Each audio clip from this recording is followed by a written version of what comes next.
সালাম। السلام জি, عليكم আসসালামু ورحمة আলাইকুম الله. রহমতুল্লাহ। مرحبا আশা করি بكم في সকলেই ভালো আছেন। قناتنا আজকে رحلة আমরা إلى العربية.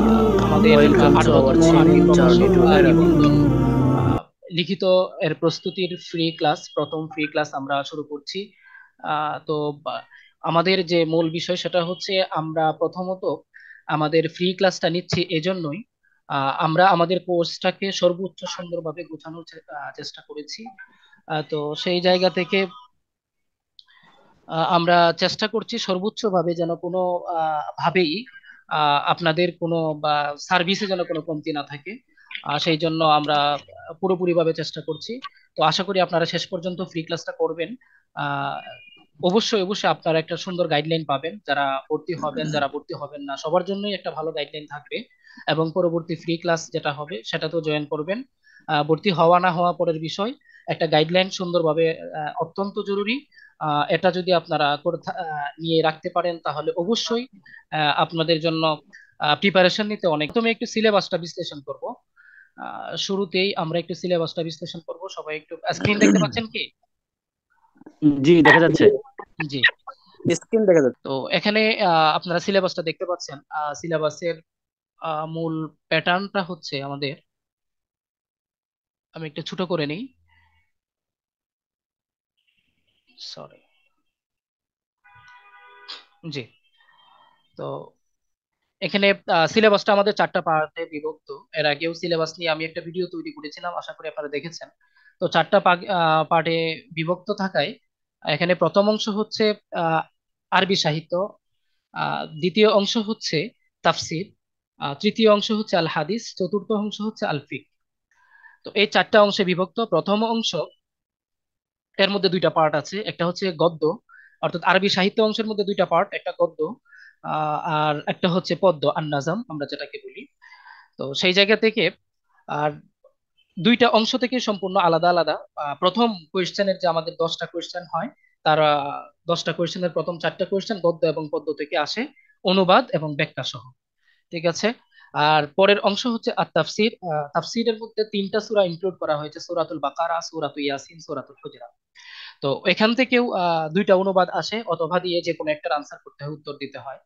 তো দুইটা অনুবাদ সাধারণত দুইটা সূরা থেকেই আসে, একটা সূরা বাকারা, অপরটা সূরা ইয়াসিন অথবা হুজরাত, অথবা একটা সূরা ইয়াসিন অপরটা হুজরাত, অথবা অর্থাৎ দুইটা সূরা থেকে দুইটা অংশ থাকবে। তৃতীয় যে পার্ট সেটা হচ্ছে আল হাদিস, সেম আল কোরআনের মতোই আহ, আপনাদের দুইটা অংশ থাকবে, অথবা দিয়ে যে কোনো একটার অনুবাদ দিতে হবে, সাথে সংশ্লিষ্ট প্রশ্ন থাকবে, উত্তর দিতে হবে। এরপর আলফিক, আলফিকের জন্য সম্পূর্ণ আলাদা একটা পার্ট, দুইটা প্রশ্ন দেওয়া থাকবে, যে কোনো একটার উত্তর দিতে হবে।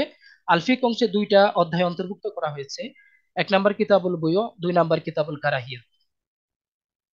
তো দুইটা অধ্যায় থেকে দুইটা কোয়েশ্চেন থাকবে, যে কোনো একটার উত্তর দিলেই আলহামদুলিল্লাহ আমরা এখানে 10 মার্কের মতো আনসার করতে পারবো।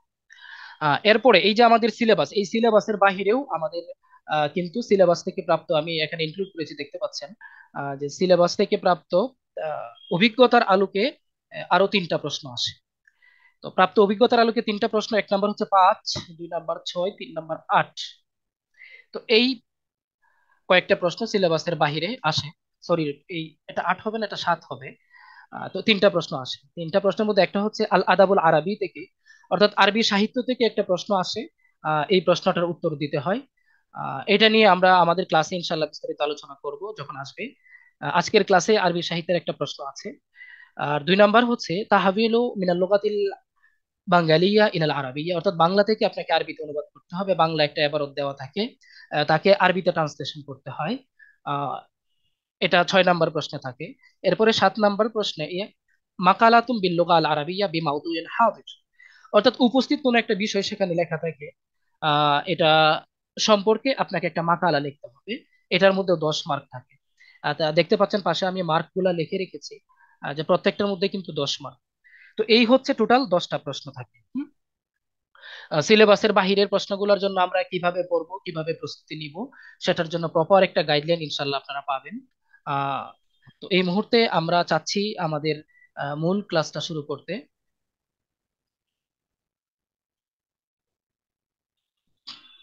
জি।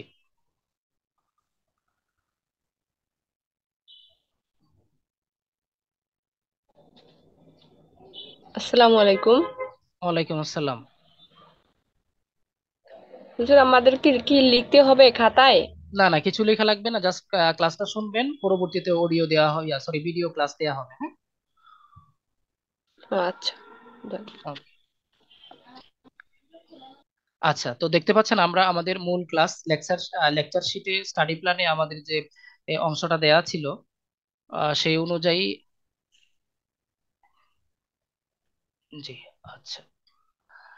আচ্ছা, তো প্রথম লেকচারের মধ্যে আমরা তিনটা পার্ট রেখেছিলাম। একটা হচ্ছে গদ্যাংশ, অনুবাদ নম্বর 1, শাব্দিক অনুবাদ সহ আছে এখানে দেখতে পাচ্ছেন। আর দ্বিতীয় প্রশ্নটা হচ্ছে আমাদের বাংলা থেকে আরবি অনুবাদ, এটাও আমরা এখানে রেখেছি দেখতে পাচ্ছেন। তৃতীয় প্রশ্নটা হচ্ছে আলফিক, প্রশ্ন নং 1, এটা আরবি এবং বাংলা দুইটা ভার্সনেই আমরা উল্লেখ করেছি, আলোচনা করেছি। আপনাদের যারা আরবিতে এক্সপার্ট, যারা হাই কোয়ালিফাই মানে ভালো মানের একটা রেজাল্ট করতে চান, তারা অবশ্যই আরবি ভার্সনটা ফলো করবেন। ইনশাল্লাহ আমাদের কোর্সের পক্ষ থেকে আরবি এবং বাংলা ভার্সন আলফিক অংশের জন্য উভয়টাই পাবেন। আর যারা আরবিতে দুর্বল বা পুরোপুরি আরবি লিখতে একটু বা আহ, অনীহা প্রকাশ করেন বা দুর্বলতা প্রকাশ করেন, তাদের জন্য বাংলা ভার্সনেও আমরা যথেষ্ট ইনফরমেশন নিয়ে আলফিকের অংশটা সাজিয়েছি। তো আমরা আহ, এবার একটু পড়া শুরু করব ইনশাআল্লাহ। যারা স্ক্রিনে একটু আঁকা আঁকি করছেন, বলবো আঁকা আঁকি না করার জন্য রিকোয়েস্ট থাকবে। জি।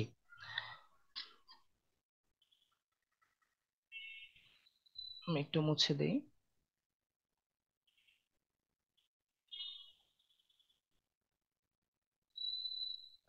আমাদের লিঙ্কটা দেখতে পাচ্ছেন 10 মিনিট চলে যাওয়ার পরে আবার এটা কেটে যাবে। তো চেষ্টা করব আমরা আবার একটা, এই লিঙ্কটাই আমরা স্টার্ট করব, এই লিঙ্কে জয়েন করবেন যে লিঙ্কে তখন ছিল আমরা ক্লাস করছিলাম। আচ্ছা, ইনশাল্লাহ, ধন্যবাদ। তো প্রথমেই আহ, জুল ইসবাইল আদওয়ানি ওসিয়াতুল ইবনিহি আচ্ছা, আমাদের। প্রত্যেকদিন কি ক্লাসটা এই আড়াইটাই হবে? না না, আমরা ক্লাসটা কি প্রত্যেক আমরা এটা আপডেট দিব, আর পেইড কোর্সে যারা থাকবেন ভর্তি হবেন তাদের জন্য ব্যাচ হবে। সেই ব্যাচের জন্য সকলের সুবিধা মতো আলোচনা করে একটা ক্লাস ইনশাল্লাহ আমরা টাইম নির্ধারণ করব, যেন সবাই জয়েন করতে পারেন, যেহেতু অনেকের চাকরি থাকে, ব্যস্ততা থাকে। আমরা সেটা ইনশাল্লাহ বিবেচনা করি ক্লাস টাইম নির্ধারণ করব। জি। তো এখানে প্রথমে হচ্ছে আমি যে অনুবাদটা নিয়ে এসেছি, এই অনুবাদটা আমাদের সিলেবাসের প্রথম একবারে যে গদ্য, ওসিয়াতুল ইবনিহি জুল ইসবা আল আদওয়ানি, সেই অংশটা নিয়ে এসেছি। প্রথমেই আমরা দেখব এবারত, তারপরে আমরা শাব্দিক অনুবাদ, তারপরে আমরা ভাবানুবাদ দেখার চেষ্টা করবো ইনশাআল্লাহ।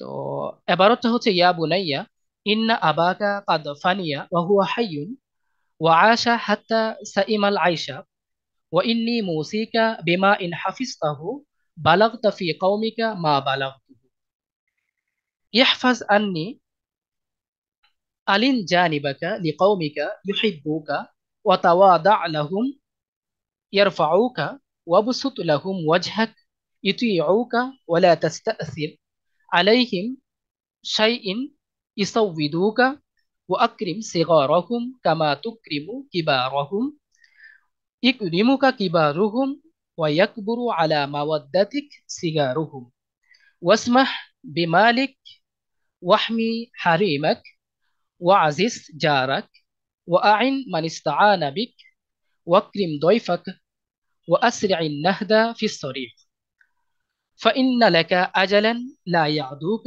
وسن وجهك عن مسألة أحد شيئا فبذلك يتم سودادك। এই হচ্ছে আমাদের এবারত। এরপরে আমরা একটু শাব্দিক অনুবাদ দেখব। জি।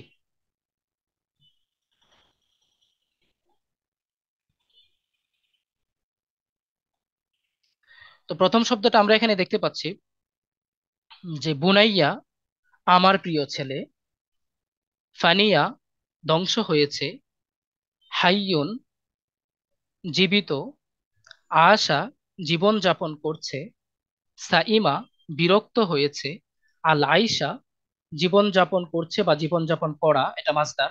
আশা জীবনযাপন করছে, এটা একটা ফেইল ক্রিয়া আমরা জানি।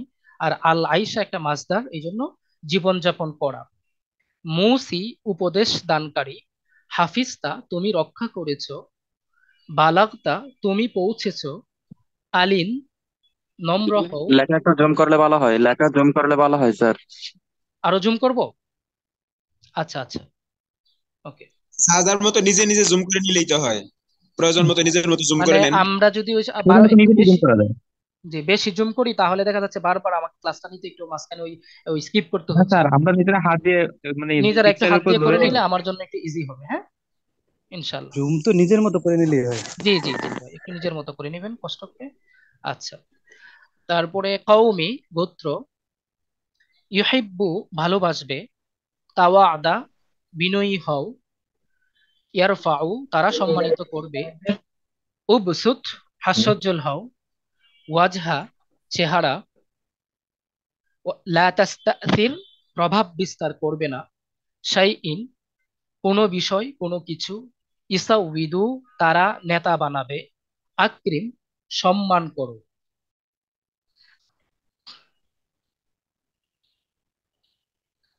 জি, আচ্ছা, এই পর্যন্ত আমরা শব্দার্থগুলো পড়েছি, এরপর আমরা একটু এবারতের অনুবাদটা পড়ি, আমরা যখন পরবর্তী জায়গাটায় আসবো আবার শব্দার্থগুলো দেখবো ইনশাআল্লাহ। প্রথম অংশ, অডিওগুলো অফ রাখবেন প্লিজ। লাম্মা তুদিরা দুল ইসবা দা ইবনাহু উসাইদান ফাকালা লাহু। এখানে লাম্মা মানে যখন, তো তুদিরা উপস্থিত হলো, সন্নিকটে আসলো, জুল ইসবা, জুল ইসবা আমাদের গ্রন্থের মানে মাকালা প্রবন্ধের যিনি লেখক উনি, যখন জুল ইসবা সন্নিকটে হলে, তো ডাকলেন ইবনাহু তার ছেলেকে, উসাইদান উসাইদ তার ছেলের নাম, ফাকালা লাহু এবং তাকে বললেন। তো লাম্মা উহতুদিরা জুল ইসবাইরে দা ইবনাহু উসাইদান ফাকালা লাহু, এই এবারটার বাবানুবাদটা একসাথে আমরা বলবো। যখন জুল ইসবা মৃত্যুর সন্নিকটে উপস্থিত হলেন, মৃত্যু কথাটা কিন্তু এখানে উল্লেখ নাই, এটা হচ্ছে আমাদের বাবানুবাদ। আমরা এই গল্পের যে ব্যাখ্যাগুলো আরব শায়েখদের নিকট থেকে পেয়েছি, সেখানে তারা এই বাবানুবাদটা এভাবেই করেছে। হুম? তো লাম্মা উহতুদিরা, সরি, যখন জুল ইসবাহ মৃত্যুর সন্নিকটে উপস্থিত হলেন, তখন তার ছেলেকে ডেকে বললেন, ইয়া বুনাইয়া, হে বৎস, হে আমার প্রিয় ছেলে, ইন্না আবাকা কদ ফানিয়া ওয়া হুয়া হাইয়্যুন, তোমার বাবা ধ্বংসের দ্বারপ্রান্তে উপনীত হয়েছে। আমরা এখানে ধ্বংস না বলে বলবো মৃত্যুর দ্বারপ্রান্তে উপনীত হয়েছে, যদিও এখনো তিনি জীবিত। ওয়া আশা হাত্তা সাইমাল আইসা, তিনি জীবন যাপন করছেন কিন্তু জীবন যাপনে তিনি ক্লান্ত হয়ে গিয়েছেন, অর্থাৎ তিনি জীবন যাপনের একবারে শেষ প্রান্তে উপস্থিত হয়ে গিয়েছেন, মৃত্যুবরণ করবেন এমন একটা সময়। ওয়া ইন্নি মুসিকা বিমা, সরি, ওয়া ইন্নি মুসিকা এবং নিশ্চয় আমি তোমাকে কিছু বিষয়ে উপদেশ দিচ্ছি, বিমা যা, ইন হাফিজতাহু যদি তুমি সংরক্ষণ করো, বালাগতা তুমি পৌঁছতে পারবে, ফি কওমিকা তোমার গোত্রে, মা বালাগতুহু যেখানে আমি পৌঁছেছি। ভালো করে খেয়াল করবেন, মা হচ্ছে এখানে ইসমে মাউসুল। ডিয়ার পাবলিকেশনস এর বইয়ের অনুবাদটা আমি দেখেছি, তারা এই মাটাকে কি করেছে, আপনার ওই ইসমে মাউসুলের অর্থ না করে মাজি নফির অর্থ করেছে, মানে যেখানে আমি পৌঁছতে পারি, এই কথাটা করেছে। আসলে মূলত এটার এবারটা হবে যে মা বালাগতুহু যেখানে আমি পৌঁছেছি, ইসমে মাউসুল হয়ে তারপরে অর্থ হবে, হ্যাঁ, খেয়াল রাখবেন। তো ইহফাজ আননি, এই উপদেশগুলো তুমি আমার থেকে সংরক্ষণ করো, হেফাজত করো।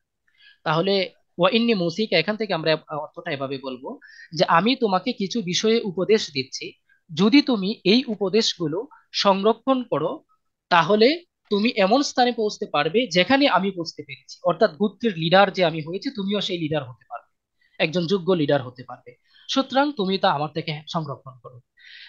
আমাদের লিঙ্কটা যদি হঠাৎ করে ক্লাসটা যদি কেটে যায়, সেম লিঙ্ক থাকবে, আপনারা আবার জয়েন করবেন, আমি আবার এটা স্টার্ট করবো, কেমন? আচ্ছা, হয়তো বা 5-10 মিনিট যদি লেট হয় কষ্ট করে জয়েন করবেন, হ্যাঁ। আচ্ছা, আলিন ওকে। জানি বাকা, তুমি নম্র হও, আলিন তুমি নম্র হও, জানি বাকা তোমার প্রতিবেশীর সাথে, তোমার পার্শ্বে যারা বসবাস করে তাদের সাথে, লিকৌমিকা তোমার পুত্রের, ইউহিব্বুকা তাহলে তারা তোমাকে ভালোবাসবে।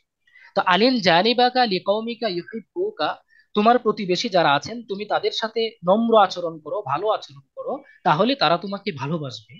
ও তাওয়াদা লাহুম ইয়ারফাউকা, তাওয়াদা মানে বিনয়ী হওয়া, লাহুম তাদের জন্য, ইয়ারফাউকা উপরে উঠানো, তারা তোমাকে উপরে উঠাবে, শাব্দিক অর্থ।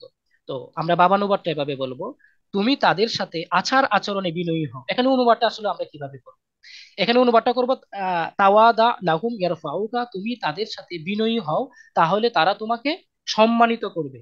এখন তুমি তাদের সাথে বিনয়ী হও, এটা একবারে শাব্দিক অনুবাদ, কাছাকাছি অনুবাদ। তো আমরা এভাবে বলবো যে বিনয়ী হও, পরীক্ষার খাতায় যখন লিখবো তখন আমরা ওই বিনয়ী হওয়ার মাঝখানে একটা ব্র্যাকেট দিব। এই ব্র্যাকেটের মাঝখানে আমরা লিখবো আচার আচরণ। মানে এই জায়গাগুলো হচ্ছে আমার মানে কোর্সের সবচেয়ে ডিফারেন্ট জায়গা। যে দিগদর্শন বা বাজারে প্রচলিত গাইডগুলোতে দেখবেন যে অনেক বড় ব্যাখ্যা করে তারা অনুবাদগুলো লিখছে।